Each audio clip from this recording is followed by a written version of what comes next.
Pihak kepolisian berhasil mengungkap laboratorium clandestine atau pabrik narkoba di kawasan Klojen, Malang, Jawa Timur pada Selasa 2 Juli 2024. Di pabrik narkoba tersebut, tim Polri menemukan 3 produk narkoba yang diproduksi. Kabar Eskrim Polri, Komjen Pol Wahyu Widada mengatakan pabrik ini terungkap dari pengembangan kasus penemuan 23 kg tembakau sintetis atau sinte di kawasan Kalibata. Setelah dikembangkan dan melakukan profiling, terdapat informasi adanya pabrik narkoba di wilayah Jawa Timur. Saat ditelusuri, ditemukan bahwa laboratorium narkoba itu berada di Malang. Hal tersebut ia ungkap dalam konferensi pers pada Rabu 3 Juli 2024. Polisi lantas mengamankan 8 tersangka yang memiliki peran berbeda-beda. Mereka adalah YJ 23 tahun selaku peracik narkoba, lalu FP 21 tahun, DA 24 tahun, AR 21 tahun, dan SS 28 tahun yang berperan membantu meracik dengan menyiapkan alat dan perlengkapan. Sementara 3 orang lainnya berperan sebagai pengedar atau kurir, yakni RR 23 tahun, IR 25 tahun, dan HA 21 tahun. Polisi juga telah mengamankan sejumlah barang bukti, yakni narkotika dalam bentuk barang jadi. Di antaranya tembakau sintetis sebanyak 1,2 ton, 25.000 butir pil ekstasi, dan 25.000 butir pil Xanax. Serta masih ada 40 kg bahan baku yang setara dengan 2 ton untuk produk jadi. Selain itu, polisi juga menemukan zat kimia yang masih bisa digunakan untuk memproduksi 2,1 juta ekstasi. Adapun alat-alat yang disita adalah mesin pencampur, mesin pencacah, mesin pencetak, dan mesin pemanas. Pihak kepolisian juga menyita 1 televisi yang digunakan para pelaku untuk menjadi pemandu. Televisi tersebut digunakan untuk panduan melalui Zoom meeting kepada para pelaku saat melaksanakan produksi narkoba. Dan Tribuners, berikut kita simak bersama konferensi pers dari pengungkapan pabrik narkoba di Klojen, Malang, Jawa Timur. Bismillahirrahmanirrahim. Assalamualaikum warahmatullahi wabarakatuh. Selamat sore, salam sejahtera untuk kita sekalian. Shalom, Om Swastiastu, Namo Buddhaya, Salam Kebajikan. Yang saya hormati Pak Kapolda Jawa Timur, Inspektur Jenderal Polisi Bertugas Pak Sopyan Pak MSI, serta seluruh jajaran. Yang saya hormati Pak Dirjen Bea Cukai yang diwakili oleh Direktur Interdiksi Narkotika Dirjen Bea Cukai, Pak Syarif Hidayat, serta seluruh jajaran Bea Cukai. Yang saya hormati Pak Dirjen Pemasyarakatan yang diwakili oleh Direktur Pengamanan dan Intelijen Bea Cukai Lapas, Pak Joko Musbari. Kemudian Kak Kanwil Bea Cukai Jatim 1, 2, Kepala KPU Bea Cukai Resi Soekarno-Hatta, Pak Gatot Subrowo, serta jajaran. Yang saya hormati Pak Divit Narkoba Baris Krim Polri, dan Pol Mufi Juwarsa, serta seluruh teman-teman Baris Krim yang telah bekerja keras bersama-sama dengan seluruh jajaran di Polda Jatim dan juga BNMP. Kepala BNMP Jatim, Pol Dr. Muhammad Haris Purnomo, dan para tokoh agama, tokoh masyarakat, Ketua Pengurus Cabang Nahdlatul Ulama Kota Malang, Koordinator Daerah BEM Malang Raya, rekan-rekan media sekalian yang saya hormati. Dalam kesempatan sore hari ini, izinkan kami untuk menyampaikan beberapa hal terkait dengan pengungkapan kasus penemuan pabrik narkoba, pengungkapan secara clandestine pabrik narkoba atau laboratorium narkoba yang ditemukan di wilayah Kecamatan Klojen, Malang ini. Bagaimana kita pahami bahwa kita menghadapi masa depan Indonesia ini sangat cerah. Pemerintah memiliki visi untuk mewujudkan Indonesia emas di tahun 2045. Tentunya kita harus menjaga pencapaian Indonesia emas 2045 ini, salah satu dengan menjaga lingkungan kita untuk tetap menjadi sebuah environment yang layak, yang baik, yang sehat, untuk tumbuh berkembangnya anak-anak dan termasuk para generasi muda. Bapak Presiden sendiri sudah menyampaikan bahwa pembangunan sumber daya manusia merupakan kunci dalam mewujudkan Indonesia emas. Oleh karena itu, kita harus melindungi seluruh generasi muda yang ada, dimanapun juga berada di Indonesia ini, untuk terbebas dari penyalahgunaan narkoba. Salah satu tantangan terbesar, kita tahu bahwa banyak pihak yang menyatakan bahwa Indonesia adalah darurat narkoba. Ini juga salah satu buktinya kita berada di tempat ini mengungkap salah satu clandestine laboratorium yang berada di tengah-tengah pemukiman penduduk. Cukup memprihatinkan buat kita semua. Jangan sampai nanti hasil produk yang kita hasilkan ini sempat beredar di beberapa tempat dan akhirnya nanti akan mempengaruhi generasi muda kita. Rekan-rekan sekalian, negara narkoba ini sudah semakin berkembang, termasuk juga pabrik-pabrik. Beberapa waktu yang lalu kita mengungkap kembali pabrik juga, dan sekarang kita mengungkap di Malang. Mereka selalu melakukan satu perubahan, inovasi memanfaatkan bioteknologi, menggunakan alat-alat yang semakin modern dan juga menggunakan persiapan yang semakin baik. Terkait dengan pemberantasan narkoba, Pak Presiden juga berpesan bahwa pemberantasan narkoba harus lebih berani dan komprehensif, serta dilakukan secara tepat dengan melakukan penegakan hukum yang tegas sehingga dapat memberikan efek jerah, khususnya kepada para pemakai dan terutama kepada para pengedar. Oleh karena itu, Bapak Kapolri juga menindaklanjuti apa yang menjadi arahan Bapak Presiden, menegaskan kepada seluruh anggota Polri untuk terus berperang dan tuntaskan penanganan masalah narkoba mulai dari hulu sampai di hilir. Maksudnya kita juga mulai dari supply-nya kita berantas, kita potong supply-nya, tapi dari sisi demand juga harus diperbaiki, harus terus dikurangi. Oleh karena itu, Polri juga melaksanakan kegiatan bukan hanya sekedar melaksanakan penegakan hukum, tetapi juga melaksanakan edukasi, sosialisasi untuk melakukan pencegahan kegiatan narkoba ini. Ini tentu yang berperan bukan hanya Barreskrim, tapi juga teman-teman di Baharkam dan bekerjasama dengan seluruh stakeholder termasuk teman-teman dari BNNP dan juga dari BNN Pusat. Pada tanggal 22 Juli kemarin, kita mengungkap laboratorium clandestine yang ada di tempat ini. Ini adalah hasil pengembangan dari penemuan tempat transit Sinte yang kita temukan pada tanggal 29 Juni kemarin di daerah Kalibata. Kita temukan 23 kg Sinte di situ dan kemudian kita kembangkan melakukan profiling mengarah bahwa barang tersebut berasal dari pabrik yang ada di Jawa Timur. Setelah kita kerucutkan lagi, ternyata laboratoriumnya ada di wilayah Malang. Akhirnya kita bisa mengungkap pabrik ini, yaitu yang menghasilkan 3 produk di sini. Yang pertama adalah jenis sembako sintetis dengan kandungan narkotik, MDMA, 4N, Pinaka atau yang dikenal luas dengan nama Sinte atau juga dengan nama tembakau gorila. Kemudian di sini juga ditemukan pembuatan ekstasi dan juga pil sanak. Sanak ini adalah masuk psikotropika satu.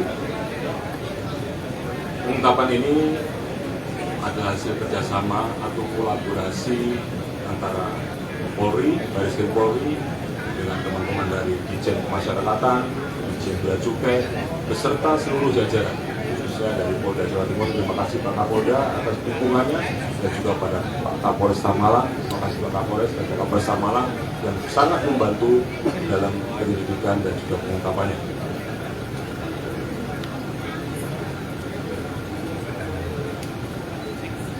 Dari hasil joint operation ini, kita berhasil mengamankan 8 orang tersangka dan peran masing-masing sebagai berikut. Yang satu sebagai peracik, yang meracik menjadi produk jadi dengan dengan inisial YC, umur 23 tahun. Kemudian yang membantu peracik, mereka membantu menyiapkan peralatan dan perlengkapan yang ada, inisial FP, 21 tahun, inisial DA, 24 tahun, AR, 21 tahun, dan SS, 28 tahun. Kemudian ada yang bertugas menjadi pengedar atau kurir, yaitu RR, 23 tahun, IR, 25 tahun, dan AA, 21 tahun.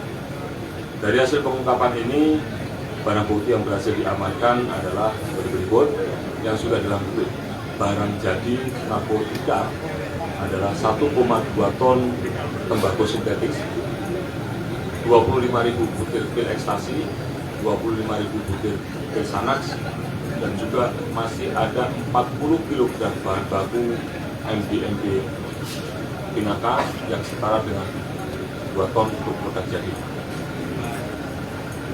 Kemudian barang bukti non narkotika lainnya yang kita temukan, kita temukan juga beberapa zat kimia yang ada, yaitu 21 kg bensilmetilketon, 87 kg pipinolmetilketon, 6,7 kg natrium borohidrit, 17 liter aseton, 200 liter prekursor yang dapat diproduksi dari 2,1 juta ekstasi. Prekursornya itu kalau diproduksi dari 2,1 juta ekstasi, kemudian 80 liter asam kloida, tepung perkat, yang tentunya di dalam tadi kita juga melihat ada mesin pencampur, mesin pencacah, kemudian juga mesin pencetaknya, termasuk di dalam mesin pemanas dan juga coolernya. Di dalam juga kita sita dari satu TV yang digunakan mereka untuk menjadi pemandu. Jadi mereka melaksanakan produksi ini dipandu menggunakan dipandu dari jauh dengan menggunakan zoom meeting, menggunakan video. Tempat ini sudah beroperasi sekitar 2 bulan dan ini masih dari keseluruhan barang bukti yang kita berhasil amankan itu, kalau kita rupiahkan sekitar 143 miliar 500 juta rupiah. Rekan-rekan sekalian, modus operandi kejahatan narkoba ini selalu berubah, selalu melakukan transformasi dan melakukan inovasi-inovasi untuk perkembangan zaman, dan juga bagaimana mereka berusaha untuk menghindari, dapat mungkin menghindari pantauan dari para petugas. Nah, terkait dengan pengungkapan kita ini, mereka melakukan menyewa rumah ini kontrakan dengan alibi akan digunakan sebagai kantor event organizer. Namun faktanya digunakan untuk membuat desain laboratorium. Tim kami sendiri ketika mau masuk ke sini sempat agak ragu juga. Nah, ini jangan salah, ini kan kantor event organizer. Tapi ternyata setelah didalami lebih jauh lagi, ternyata memang tidak tepat dari sini. Kemudian yang kedua, dalam proses pembuatannya tidak dikendalikan secara langsung, tapi dikendalikan dari jarak jauh melalui fasilitas daring, aplikasi video conference dengan pengendali adalah seorang warga negara asing dan sekarang masih dalam proses pencarian oleh teman-teman dari sendiri. Antara pelaku ini dengan pengendalian tidak kenal karena mereka dikendalikan melalui video tadi, tidak menggunakan muka atau wajah, tapi hanya menggunakan suara saja. Kemudian pola pemasarannya dilakukan menggunakan secara daring atau online, e-commerce, dan pola distribusi memanfaatkan jasa ekspedisi yang mudah dan menyamarkan proses transaksi peredaran produk dan narkoba ini. Salah satu yang menjadi perhatian kita adalah pelaku ini didirikan di tengah pemukiman penduduk, dan yang kedua didirikan di satu kota yang kota di mana banyak generasi muda berdatangan dari seluruh Indonesia. Karena Malang adalah salah satu tempat yang juga banyak universitas di sini. Kita khawatirkan kalau ini tidak segera kita lakukan penindakan, akan dilakukan peredaran di kalangan para pengguna. Rata-rata dari hasil penelitian kita bahwa pengguna tembakaunya rata-rata adalah anak-anak. Terhadap para pelaku diduga melanggar pasal 113 ayat 2, subsidiar pasal 114 ayat 2, subsidiar pasal 112 ayat 2, junto pasal 132 ayat 2, Undang-Undang Republik Indonesia nomor 35 tahun 2009 tentang narkotika dengan ancaman hukuman minimal 5 tahun penjara dan maksimal hukuman mati serta denda minimal 1 miliar rupiah dan maksimal 10 miliar rupiah. Dari seluruh barang bukti yang sudah kita sita ini, kalau kita setarakan, kita bisa menyelamatkan sejumlah 5.350.000 jiwa. Dalam kesempatan ini juga kami ucapkan terima kasih kepada seluruh pihak, kepada Pak Kapolda, dari Bea Cukai, dari Lapas, dan juga dari seluruh pihak yang sudah membantu bekerja sama dan berkolaborasi dalam pengungkapan kasus clandestine laboratorium. Ini menunjukkan bahwa tidak ada satu hal yang tidak mungkin kita lakukan kalau kita bekerja bersama-sama, kita berkolaborasi. Tidak ada ego sektoral di sini. Kita bersama-sama, kita ajak teman-teman dari BNNP, kita ajak teman-teman dari Bea Cukai. Yang penting adalah bagaimana kita bisa memberantas narkoba. Yang penting masyarakat kita bisa terbebas dari narkoba. Ini adalah komitmen Kepolisian Negara Republik Indonesia untuk terus melaksanakan pemberantasan narkoba guna menyelamatkan generasi muda dalam rangka menuju Indonesia Emas tahun 2045. Demikian yang bisa saya sampaikan, dan secara teknis akan dijelaskan oleh Pak Direktur Divit Narkoba Bareskrim. Terima kasih. Assalamualaikum warahmatullahi wabarakatuh.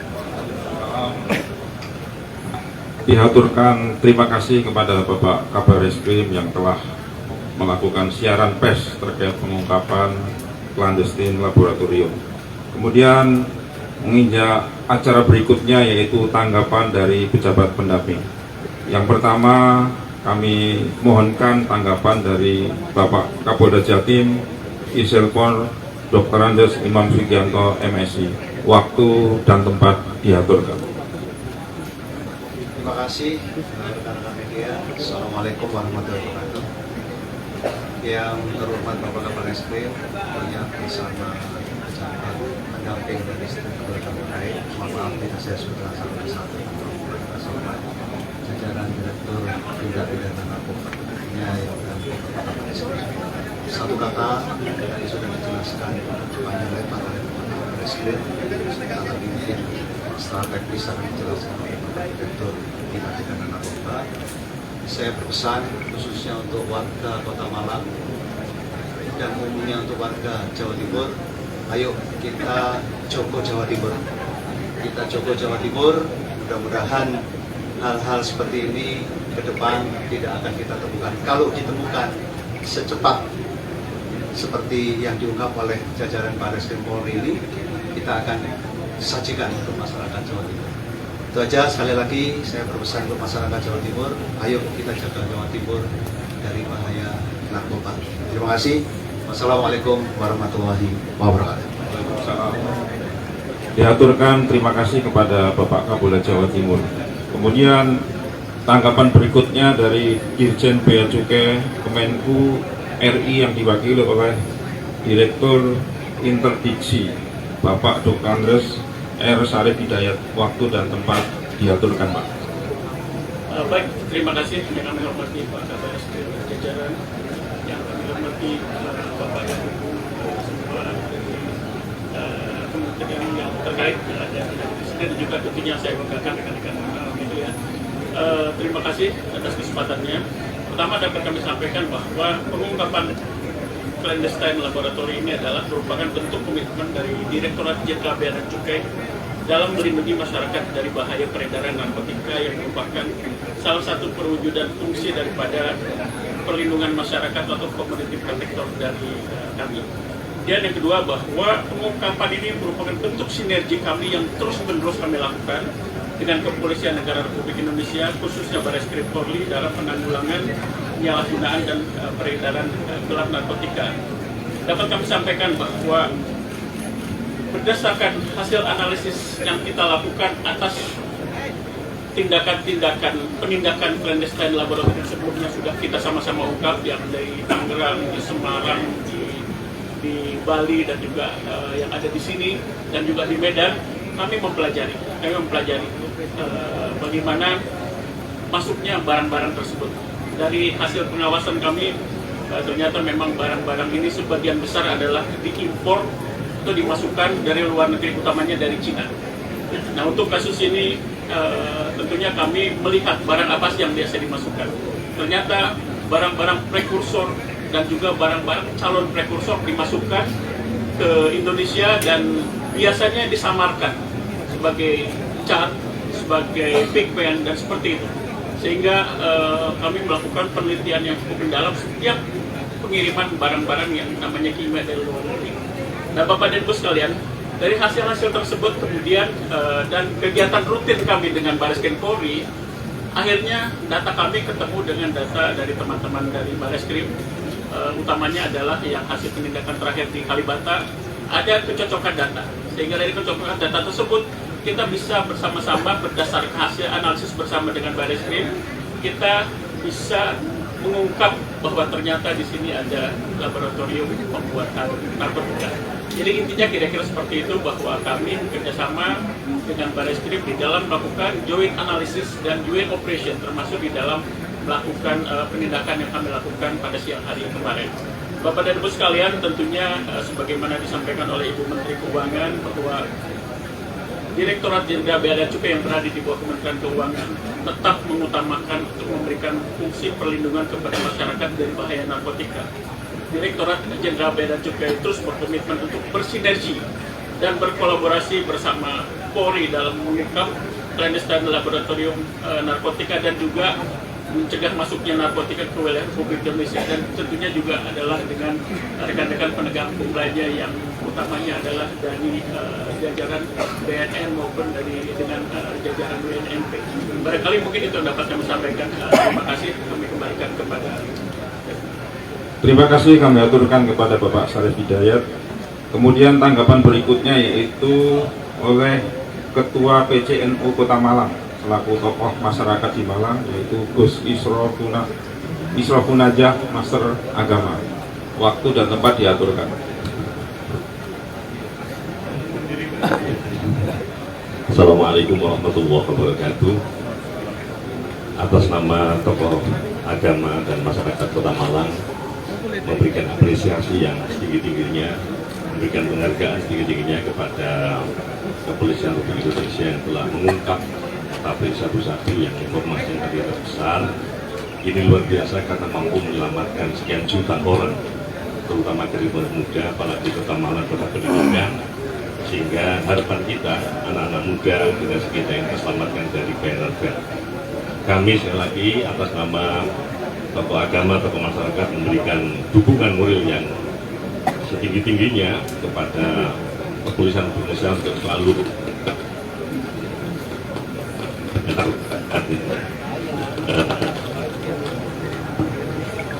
kejahatan-kejahatan lainnya, sehingga kita semua selamat dari apa saja yang sesungguhnya. Dengan terima kasih. Assalamualaikum warahmatullahi wabarakatuh. Atur suwun Gus Is. Kemudian selanjutnya tanggapan yaitu dari pengurus besar PMII, yaitu Adinda Baijuri sebagai tokoh pemuda. Silakan kepada Adinda Baijuri untuk menyampaikan tanggapannya. Bismillahirrahmanirrahim. Assalamualaikum warahmatullahi wabarakatuh.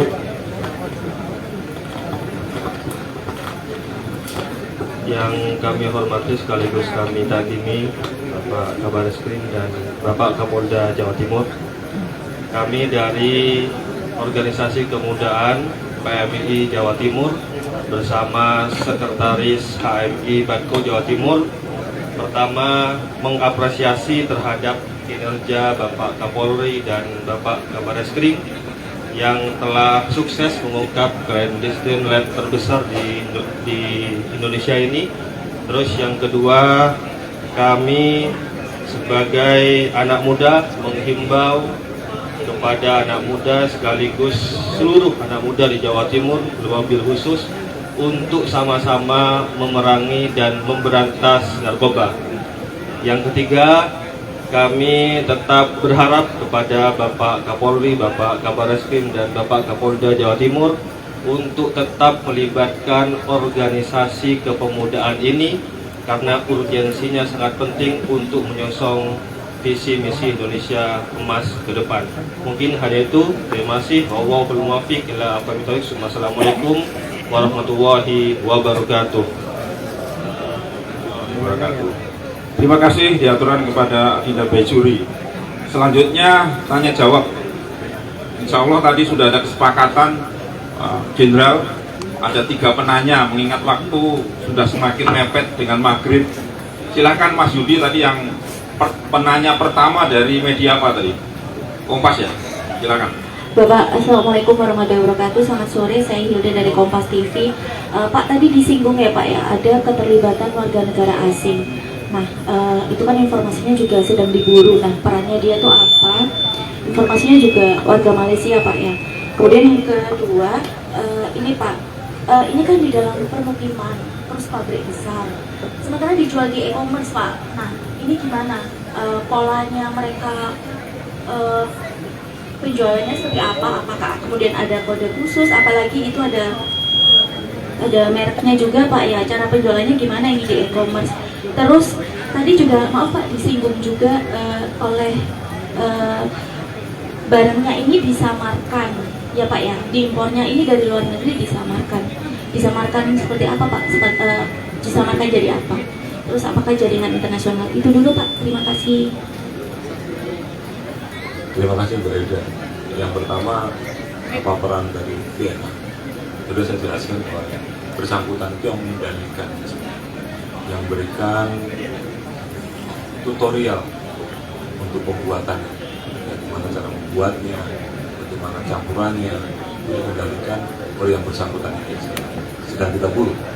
Kemudian yang kedua, ini pabrik besar dan masyarakat dengan e-commerce.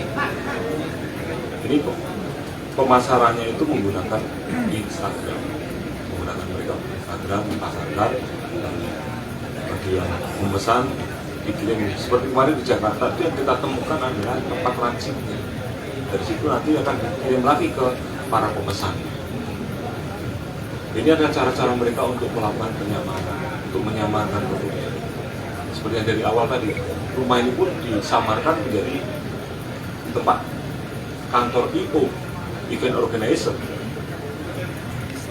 Jadi kalau kita melihat lambang-lambang atau tanda-tanda yang ada di sini, tuliskan di depan ini, siapa yang akan nyangka ini pabrik narkoba? Pasti yang akan dilihat adalah ini adalah pabrik dari kantor event organizer. Tadi juga disampaikan oleh Pak Direktur Interdiksi, yang disamarkan itu bukan dikirim dalam bentuk utuh sebagai prekursor, tapi dikirimnya pecah-pecah. Ada yang tapi ditulisnya bukan dalam bentuk misalnya aseton, bukan aseton secara murni, nanti ditulis satu adalah chat, disamarkanlah pengirimannya. Ini yang menjadi perhatian dari teman-teman dari Bea Cukai. Itu kesamaan data dan pentingnya kita untuk melakukan kolaborasi mulai dari analisa, evaluasi, menukar data. Inilah akhirnya tertentu bahwa nyambung antara barang-barang yang masuk dengan apa yang kita lakukan. Kemudian kalau di sini pabriknya cukup besar, ya tadi saya sampaikan bahwa ada 3 jenis produk yang dieksploitasi dan jumlahnya khususnya untuk Sinte ini luar biasa. Dan juga kalau jumlah ekstasi yang bisa dihasilkan dari seluruh bahan yang masih tersisa itu juga 2,1 juta butir, jumlah yang sangat luar biasa. Ini harus kita perangi bersama. Oke Mbak Ida ya, terima kasih ya. Iya. Buat silakan.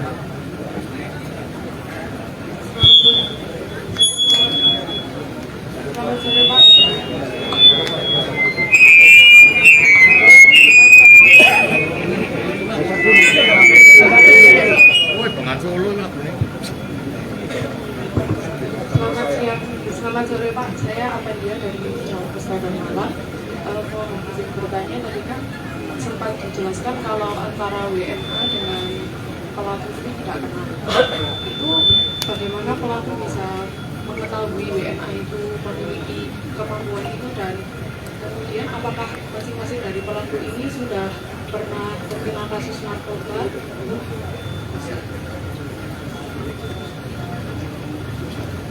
Jadi begini, mereka itu kan ada yang merekrut antara yang di Malaysia tadi, yang di warga negara asing tadi dengan mereka yang tidak kenal, tapi kan ada yang merekrut di tengah-tengah.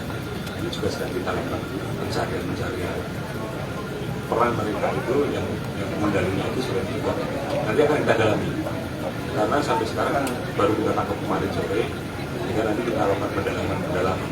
Tapi yang pasti antara mereka dengan yang di sini tidak kenal, tapi ada orang-orang di tengah-tengah ini yang menjadi perantaranya, yang merebut di sini, kemudian semacam mereka berusaha memutus antara peracik, koki, dan juga dengan mereka yang mengedarkan di Jakarta.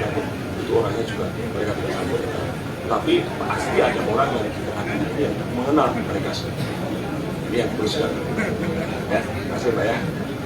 Terima kasih Jenderal. Menginjak untuk penanya ketiga, silakan. Selamat sore, saya Dahlia dari Koran Kompas.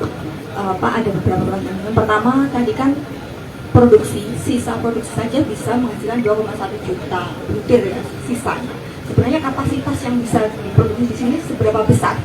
Sehingga disebut lab terbesar di Indonesia seperti itu. Satu itu. Yang kedua adalah tadi para pekerjanya atau tersangkanya atau pelakunya kan rata-rata usianya 20-an tahun ya, 20, 21, 24 seperti itu, anak-anak muda. Backgroundnya apa Pak sebenarnya seperti itu?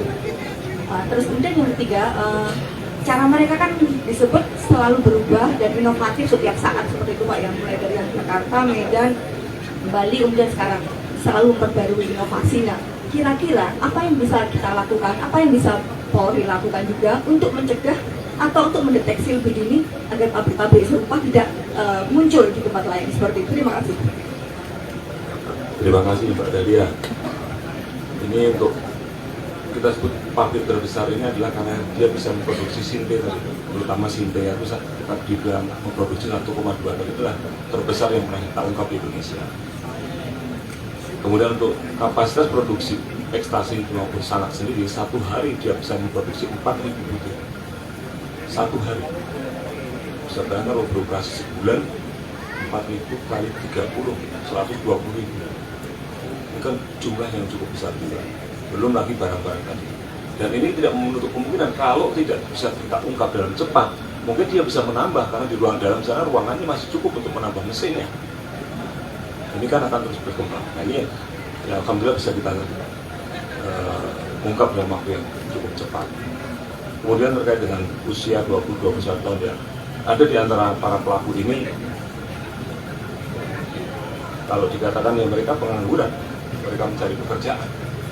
Nah, kemudian ada di antara mereka ada beberapa orang yang juga mantan residivis narkoba juga. Kemudian yang ketiga, pertanyaan tadi adalah bagaimana inovasi Polri?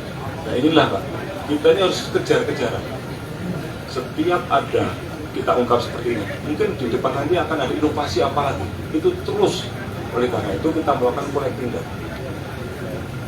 Dari data-data pabrik yang dulu seperti apa kita gunakan untuk melakukan analisa. Dari data-data yang kita collect, kita kumpulkan seluruh data-data yang ada, bekerjasama dengan teman-teman, kita lakukan evaluasi dan analisa ke depan nanti apa yang akan mungkin terjadi. Tetapi ini tidak cukup. Yang kedua adalah kita harus melaksanakan sinergi, kerjasama. Tidak mungkin pemberantasan narkoba ini diselesaikan oleh satu kementerian lembaga, satu entitas, tidak mungkin. Oleh karena itu kita bekerja sama. Mulai dari Bea Cukai yang memonitor barang-barang yang masuk, barang-barang yang diperkirakan akan digunakan untuk pembuatan narkoba, kemudian informasi diserahkan kepada kita juga berkolaborasi.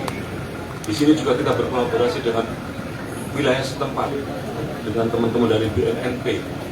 Kita juga dengan teman-teman BNN, kita juga selalu melakukan menukar informasi. Dan juga tentu yang paling penting di sini adalah peran serta seluruh masyarakat. Kalau kita melihat misalnya di sini tadi, mungkin selama ini kok tidak ada bau ya? Ini kok tiba-tiba ada bau? Yang mencurigakan, ini bau apa? Sumbernya dari mana? Kalau misalnya baunya kan, mohon maaf ya kalau kita sebut kayak bau bangkai gitu. Nah, kalau misalnya bangkai itu kan satu hari mungkin hilang, keren. Tapi kok terus-terusan ada. Nah, tentunya masyarakat juga bisa memberikan informasi kepada kita. Termasuk kemarin yang di Bali. Di dalam sebuah villa yang kecil, tetapi listriknya 72.000 watt. Ini nggak masuk akal. Kalau hanya digunakan untuk sebuah villa tanpa kolam renang, tanpa tidak masuk akal. Harusnya seperti ini kan juga teman-teman mungkin kita menghimbau lah teman-teman dari PLN kalau ada masukan-masukan ada rumah atau tempat yang penggunaan daya listriknya itu di luar kebiasaan, tolong juga bisa diinformasikan kepada pihak kepolisian setempat, para babin kaptimnas supaya nanti dilakukan pendalaman. Ini butuh kerjasama kita semua dan tentu dengan sinergisitas seluruh pihak ini, insya Allah Indonesia bisa memberantas. Download Tribun X sekarang, menghadirkan lokal menjadi Indonesia.